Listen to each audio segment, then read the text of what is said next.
function, that component of it. And then I just included this little quote in here by Brad Schoenfeld. That's your guy. So he basically just says, like, the literature supports blood flow restriction training. All right. So I want to chat a little bit about the research. So found a little bit on a lot of systemic reviews, systematic reviews, I should say. A lot of systematic reviews, a lot of meta-analyses on blood flow restriction training. So the top one basically said that there's moderate effects on increasing strength, but it's less effective than heavy load training. That systematic review looked at different populations, some older, some with OA, some ACL repairs. So you're kind of getting older, younger, different populations with that. So kind of take that with a grain of salt. I'm thinking in a younger athlete who needs to be able to run, cut, put a lot of heavy force on their muscles and on their joints. Maybe less effective in that case, but for an older adult, someone with OA or early stage ACL rehab definitely could be an effective option. Looking at the second one, it was found that the low load, that blood flow restriction training was equally effective at producing gains in strength and hypertrophy. So that's another consideration. And then the bottom one showed that similar muscle hypertrophy but lower strength gains. And so I kind of think of that and I think, well, that makes sense because we're using such a low load with blood flow restriction training and we're getting that metabolic stress, less of that mechanical tension. And I ultimately think that strength training is a skill that needs to be honed. There's a lot of nuances that go into a heavy squat or a heavy deadlift. So if the goal is ultimately to increase strength, we do have to load at some point. But early stage rehab or in older adults, those with OA, long arc quads, blood flow restriction training is great. So applying this knowledge, so we know that BFR from all of this has some role in hypertrophy, some role in strength gains. So it can definitely be used in our practice in some form. Whether it's more effective, equally effective, or less effective than your traditional progressive overload with a higher load, jury's still out. But we do know that it's at least effective at hypertrophy and strength gains. So, talking a little bit about the indications, the contras, the precautions for it. So I kind of mentioned that it's indicated early phases of strength rehab. Those older adults, you need to protect the joints. Those who aren't going to tolerate, a deep squat, aren't going to tolerate putting a barbell on their back or, pulling a barbell from the floor. Patients who you really just need to fatigue that muscle, beat it up a little bit, and get that metabolic stress on that muscle. Your contraindications, kind of what you would expect, a lot of vascular diseases, cancers, stuff like that. I won't read the whole list. And then precautions, basically obesity, diabetes, any arterial calcifications, stuff like that. So some of the different specs, so 10 to 12 or up to 15 centimeters in width for the cuff. We don't want to use anything too narrow. It puts a lot of focal pressure on that one point. So we want to kind of spread that out. It's a lot more comfortable for the patient. The pressure that you want to put on is generally a good rule of thumb is 180 millimeters of mercury. So, or you can also use 1.2 to 1.5 times the patient's systolic blood pressure. So if you really want to get advanced, do some math, take their blood pressure, multiply that by 1.2 to 1.5. Typically, with most patients that are going to be healthy enough to perform this anyway, you're going to get about 180 with those anyway. Another metric that you can use is, kind of touched on this earlier, 40 to 80% of arterial occlusion pressure. Well, guess what? We don't have any of these metrics in our clinic. We don't have a way to measure the pressure that we're putting on someone's limb. So there was a study by Wilson et al., 2013.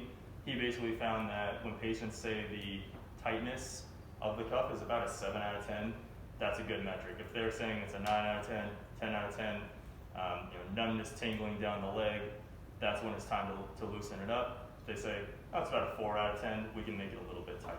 So 7 out of 10, good rule of thumb. So a little sample protocol here. Guidelines, typically 2 to 3 times a week, for greater than 3 weeks, 4 weeks, or, and this is more specific to aerobic training, once or twice a day for 1 to 3 weeks. So your load is going to be 20 to 40% of your 1 rep max. You're going to have it on continuously for the duration of their working sets. You want to hit about 75 reps. The general rule of thumb in the literature is to do your first set of 30 and then 3 sets of 15, but shooting for that 75 rep mark is kind of your goal with this. Now, like I mentioned, you want to keep that cuff on the whole time. You don't want to relieve it in between sets. That is unless the patient obviously is complaining that it's way too tight, they're getting numbness, tingling, they're feeling faint, feeling dizzy. Obviously continuing to monitor your patient's response to this is going to be very important throughout the whole time. And a link at the bottom, just a little something from Owen's Recovery Science. Pretty in-depth, that's a good resource. I'll probably send this over to Reed, you can send it to everyone. That's basically just a sample protocol for someone recovering from ACL meniscus repair. All right, so time for a little demonstration. So your patient, Reed, has suffered a knee injury. His quad is atrophied significantly, and traditional higher loads are too painful at this time. So he heard of a great new intervention called BFR, and he wants to try it. So his current 1 rep max for long arc quads is 10 pounds. He is very atrophied. Little baby. So what load should we use? What poundage should we use for Reed? 2 pounds. 2 to 3. 2 pounds. 2 to 3. No more than 4. What set and rep scheme should we use? Still looking for that 75 reps. You got it. All right. What's our frequency? How many times per week are we doing this? 2 to 3 sounds good to me as well. And what pressure should we use? Either in millimeters of mercury, arterial occlusion pressure, or that 1 to 10 scale. Realistically in here. What's your blood pressure, man? Yeah, 120/80. We could do that, but if we're only if we can fit it around a limb. So if we want to do like bicep, we could do it with the blood pressure cuff, or if we want to do it. Whatever works for you. We can just do 7 out of 10 with that too. Yeah. So I like the introduction of the 7 out of 10. I didn't find that in research. Yeah. In here for now, we'll obviously have to go with that. Sure. Yeah. So let's do a little demonstration. Let's clear a table wherever. So what was Can that we steal a table that Phil's on? Was that just like a one-off trial or? Yeah. So that was like a randomized control trial, and basically they got it to that 180, and they asked the patient basically how tight was that pressure, and they said it was like about a 7 out of 10 was the average answer they got. Cool. It's been recording. So we'll go right here. Let's do it. We'll grab the cup real quick. Little legs. You're not atrophied already. Feel like you don't have crack in front of your legs. Used to working on a little bit. Chicken leg. Yeah. Feeling a little soft lately. It was done on pizza day. This is a rough day. Pizza day, it's a rough day. Alright, so let's have the cup on. Get our 2 pounds.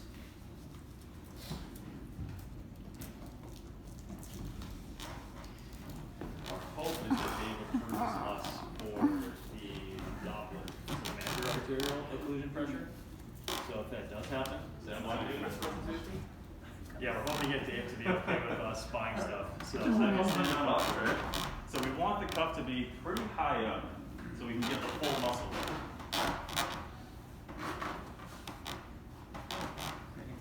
You feel it pretty flat too. Yeah.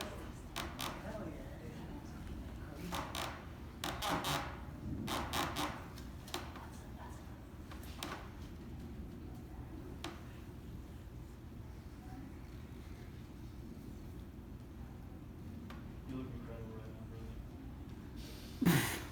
Thanks, man. Alright. So just kind of eyeballing it, we can see that's probably about 10, 12 centimeters. Might be a little less. I probably could have gone a little bit wider with that. Would you say that's about a 7 out of 10? I'd say it's pretty good. Yeah. Okay. I'll have you hop on up for me. First set, we're going to do 30 long arc quads, nice and controlled. Beautiful. So let's say he did his 30, so now we'll rest. 30 to 60 seconds of rest.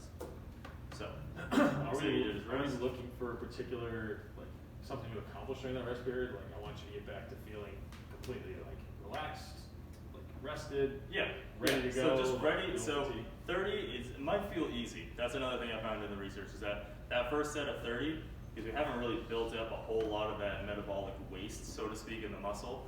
They might feel like that first 30 was kind of easy. So when they get done with that, okay, rest for 30 seconds. You feel like you can do 15. Definitely. Let's do 15. Did the research show like if you go at a certain rhythm, like, or you're just kind of just going, or? Yeah, so obviously, like, maybe I'll start with this, nice and controlled.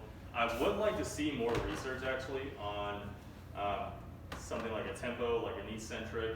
Yeah. I would like to see that combination, but I wasn't able to find that I in know the research. the cuff that they have in C-Country's program, I don't know if it's like a lot of research behind it or if that's just one protocol. Yeah. But they had you going like 2 seconds up, 2 seconds down. Yeah, that was typically the rhythm was either like a second up, 2 seconds down, or 2 So is up, that 2 just down. kind of like they chose it, but it's not like.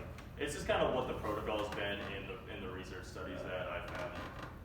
It would be interesting if they changed that up and see if it had any difference. Yeah. Yeah, well, I'm assuming there must be some research Yeah. out there when they're formulating these protocols to, unless they're just. Some things Maybe I that's- saw was maybe that that like the doesn't apply cadence is directly. actually like pertains a lot to it. And same with the rest time. Like I saw some things that's like 30 seconds. It's like very down to the 30. So I was confused about that as well. If you're trying From just to like what I saw. maximize metabolic stress, I'd assume you can't just wait till they're fully recovered or else. Right. there's Yeah. no- Exactly. Yeah. Yeah. You're totally Yeah, clearing. the key is to kind of hit it hard, hit it quick.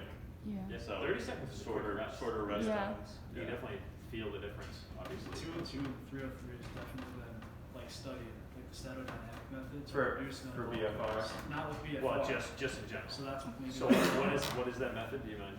Yeah, so it's called the statodynamic method. You're not supposed to stop at the top or the bottom, never letting pressure leave like the blood vessel so that like metabolic waste can't escape. So this is probably just making that even more powerful. And then Okay. that's No stop top, no stop So bottom. no locking arms, Any no particular, stop absorb. any particular concentric versus eccentric timing, like 202, down for 2, up for 2, or down for 3, Okay. up for 3.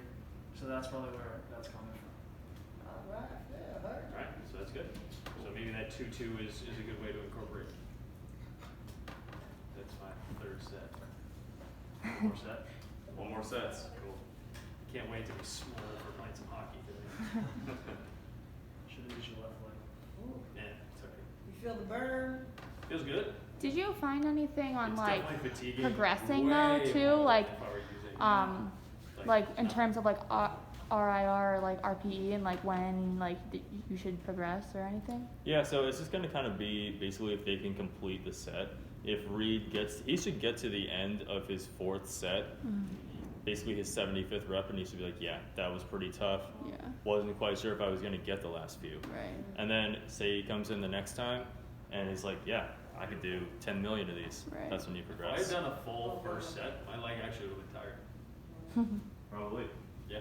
Cool. So that's our demonstration. Any questions on kind of how to do it? We want to get that cup a little bit higher up and make sure we're getting most of that muscle belly. So we want it kind of up around the hip here, and then on the upper extremity, kind of that deltoid region. Did you right find here. any particular upper extremity cases they used as an example?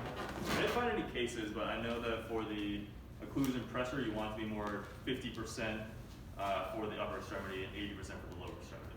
Interesting. Okay. Cool. Cool. Awesome. Any other questions before we conclude here? I think there were some really good questions about, like, obviously tempo, obviously application adherence, Sure. or like perceived rating scale of 7 Yeah. out of 10 being more applicable. Anything else you guys can think of? Oh, aerobically, because you start touching on Yes. aerobics. Yeah, so I didn't do a ton of research on that because I felt like we wouldn't be using that a ton in here for Okay. aerobic training.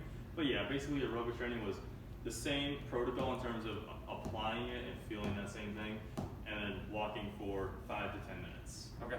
And doing that You twice a probably day. have to do that bilaterally unless you're gonna Yeah. do one Yeah. leg then Do the you other. think for like our deconditioned patients, like think of just a classic like older patient deconditioned, trying to get them on a walking program at home? Do you think that's applicable in here? I know we don't have 2 bands, So but with blood flow restriction training, it is very, very safe if you apply it correctly.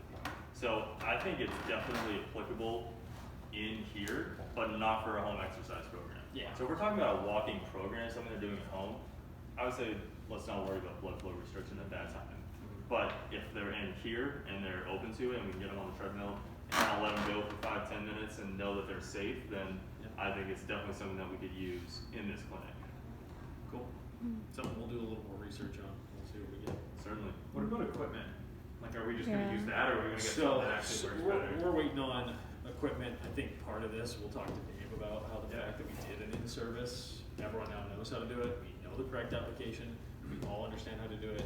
Now we just need the equipment. I mean, we could honestly get like a bariatric blood pressure cuff, and really all we need is that Doppler thing Ryan was talking about. They're both about the same cuff. The thing is, they're both, I found inexpensive versions of both, even blood pressure cuffs of multiple sizes. So we have options. It's just, are they gonna approve us getting $250 worth of equipment? Okay, let's just Should be do Yeah. that. I have a question about the cuffs. I don't know if you saw any research like between the different cuffs, but like Yeah. I know that some of them go like right on that like the veins itself, like right into that Yeah, area. kinda Is there like different research showing between different cuffs or anything? Yeah, well, I mean, they did show that elastic cuffs are a little more effective than like a nylon cuff. Yeah. You can get a little bit more pressure on that. Other than that, I didn't see a ton as far as different blood pressure cuffs go. I know that Yeah. some will really contour to a person's leg, so there's not gaps anywhere. Yeah. So, but for the time being, something like that can work fine as long as we're monitoring it appropriately. Right. I agree. Yeah. I saw it, all the stuff, the research was that any cuff can work as long as you're using it with the right parameters and using it safely. So I think in here for now this works, but a much more efficient and much more official way would be great. And I hope this is a good reason why we can convince someone to give us some money to do so. Yeah. Certainly. Cool. Thank you very much, Thank you, Brad. guys.